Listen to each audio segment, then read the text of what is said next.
Welcome to KEX, Construction Engineering. Most builders treat retaining walls like simple landscaping, and that's why they fail.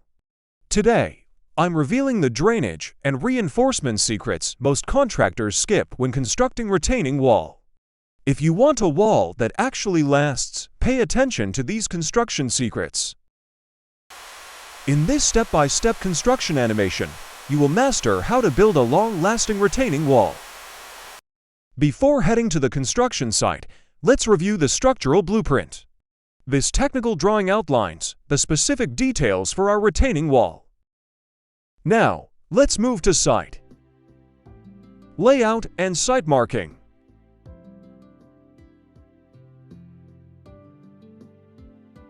Excavation to a depth of 750 millimeters.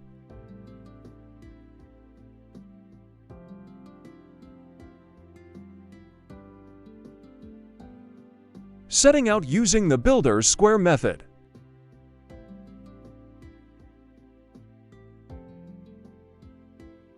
Square the four corners accurately.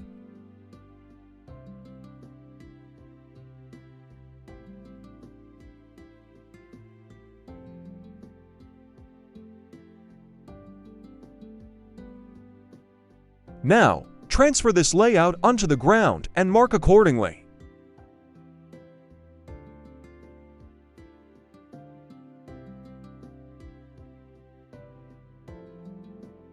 Pouring of 100 millimeters concrete blinding.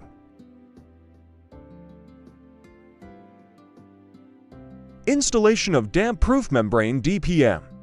This step is critical. The DPM acts as a moisture barrier, preventing ground dampness from rising into the wall structure and protecting the reinforcement steel from corrosion. Installation of the base formwork.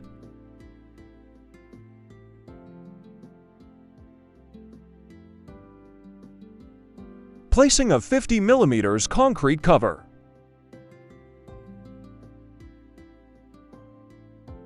Next, let's extract the reinforcement specifications from the structural drawing.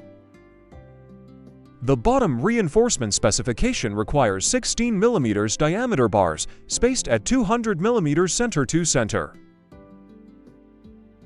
Always place the primary bottom bars B1 first, followed by the distribution bars B2.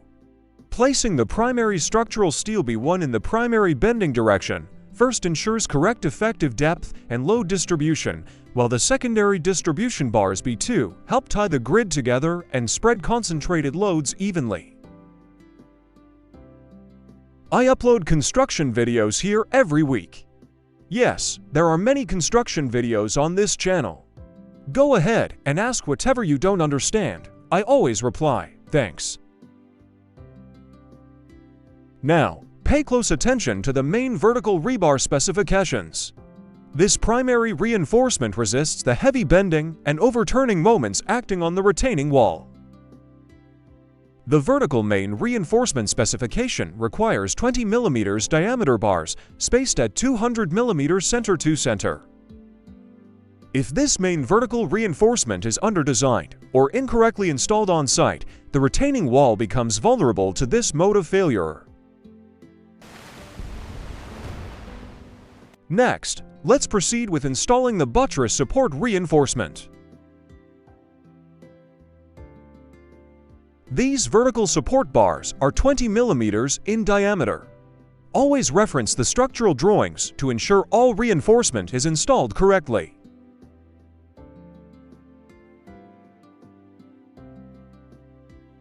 Note that this is a buttress retaining wall, not a counterfort.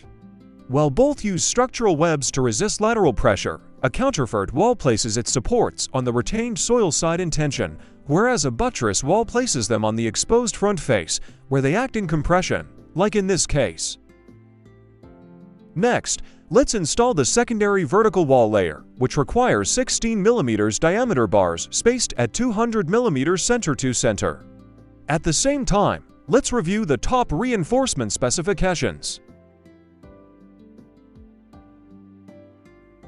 16 millimeters diameter bars spaced at 200 millimeters center to center. Horizontal distribution bars, 12 mm diameter bars spaced at 200 mm center to center. The installation of U-bars between the vertical reinforcement layers of the wall is critical. These U-bars act as crucial structural ties that lock the inner and outer reinforcement mats together, preventing outward bulging and ensuring the wall behaves as a cohesive, rigid unit under lateral earth pressure.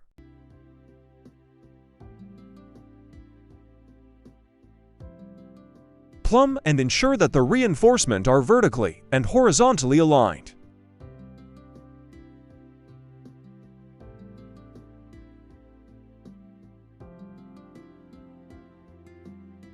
Installation of horse benches, also known as chairs.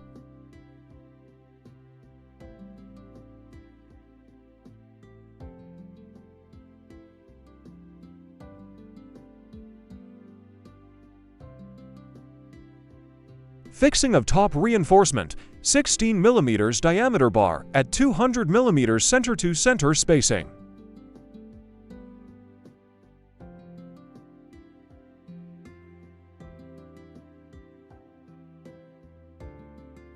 Now that the reinforcement is complete, let's conduct a brief inspection before proceeding with casting the wall base.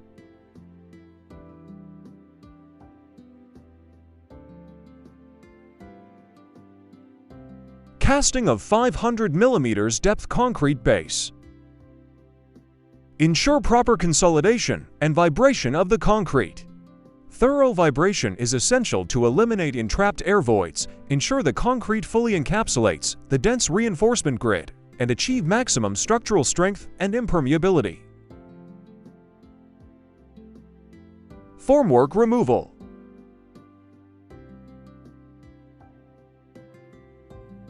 Ensure proper curing before backfilling and compaction.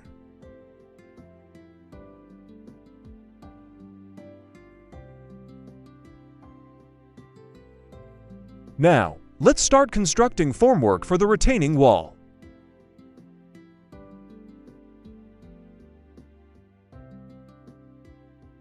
If metal formwork is unavailable, construct a sturdy timber framework and thoroughly brace the wall panels to prevent blowout under wet concrete pressure. Additionally, apply a suitable foam release agent or oil to the panel surfaces to prevent the timber from bonding to the hardened concrete. I upload construction videos here every week.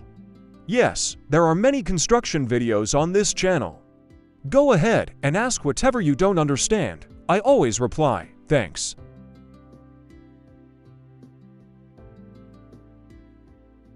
Ensure the formwork is accurately plumbed and aligned. Checking plumb and alignment prevents structural bowing, maintains the designed wall thickness, and ensures the finished concrete structure is straight, level, and true to the architectural and structural layout.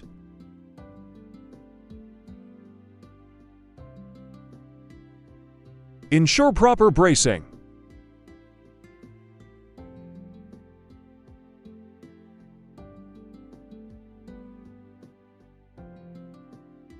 Inspect formwork properly before pouring of concrete.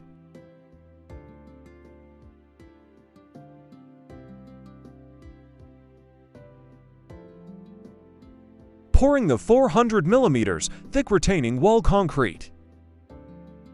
Ensure proper vibration while casting.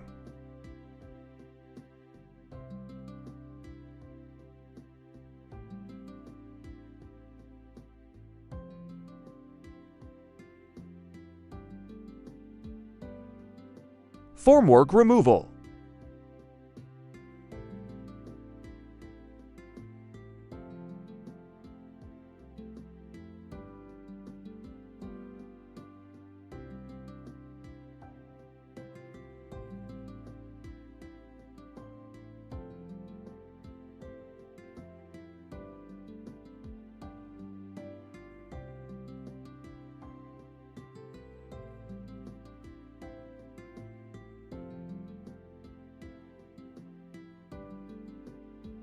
Ensure the wall cures for a full 28 days so the concrete achieves its design strength and performs optimally under full load.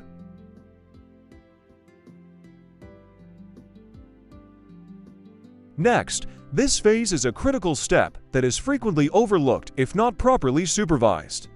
Providing sufficient drainage is essential for the retaining wall to effectively resist hydrostatic and earth pressures, ensuring long-term structural integrity and stability. Apply sufficient waterproofing to the earth-retaining side of the wall. This protective barrier prevents moisture ingress and saturation, safeguarding internal steel reinforcement from corrosive groundwater and ensuring long-term structural durability. Installing the perforated subsurface drainage weep pipes.